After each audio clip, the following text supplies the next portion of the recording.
requirement that you pay your premium in order to get the tax credit. What department would have this data? It's going to come to my office, to my agency. Who would be the individual that would be in charge of that That's operation? also Sharon Arnold. How many? So we don't know at this point how many people have actually paid for coverage. That's right. All right, folks. That's congressional testimony by a CMS administrator. Welcome back to the Steve Malzberg Show, saying that they don't know how many people who have, quote-unquote, signed up for Obamacare or any other policy have actually paid for those policies. But there's a tweet that Barack Obama's, well, I'm sure he didn't put it out. It was at Obama.com healthcare. It's from a Barack Obama tweet, actually. And it says, 6 million Americans have gotten covered. Have you? And our next guest, Glenn Kessler, the fine author from the Washington Post, the fact-checker column, says, ignore claims that 3.9 million people signed up for Medicaid because of Obamacare. And that 3.9 million, Glenn, as we welcome you aboard, thanks again, that 3.9 million goes into the 6 million figure that they're talking about, right? That's right. And the other part of that 6 million figure is what you were just listening to, supposedly the people that have signed up for private plans, though since they haven't built the part of the system would tell them who paid for their premiums, they don't really know who paid for premiums either. So I want you to describe the fallacy of the 3.9, but let's skip to the end here. I guess the bottom line is they're throwing out numbers, but they have no idea about these numbers, right? Right. I mean, if you dig deep into these reports, you might find out it's less than meets the eye. But correct, the 3.9 million from Medicaid, that's essentially everyone who signed up for Medicaid in October and November. Wow. Including people that are renewing, people that are would have qualified before and are signing up for the first time. And the big question is how many people are going to sign up as part of the expansion pool, which that's part of the law, that's part of Obamacare, and they're not going to know that number for months. Yeah. So in 2014, the CBO estimates that I think 9 million Americans are going to sign up for Medicaid, or the number will increase by 9 million. But that for the White House or the administration to then take that number, as they might eventually do, and say, see, these people would have become eligible anyway, right?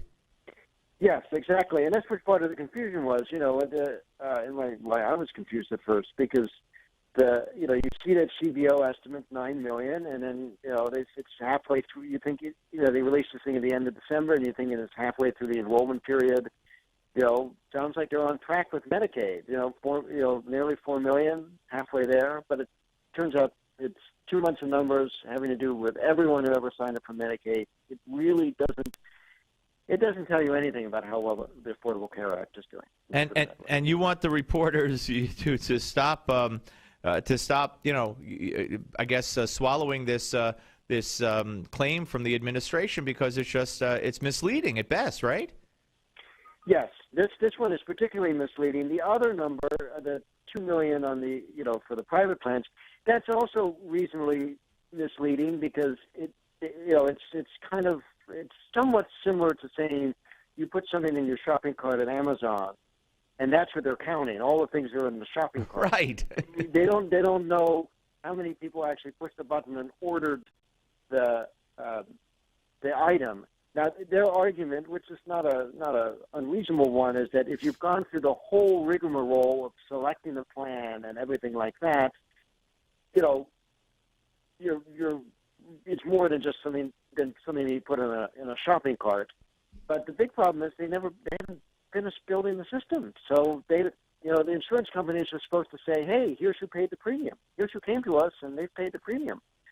And they don't know that information, and it's actually kind of important because that's how the insurance companies are eventually going to get paid back for the subsidies. Yeah, well, eventually we're all going to pay them back for the subsidies, I think. So you gave it how many Pinocchios on a scale of 1 to 4? I gave it 3, and I gave it also to myself for swallowing the information in the first place.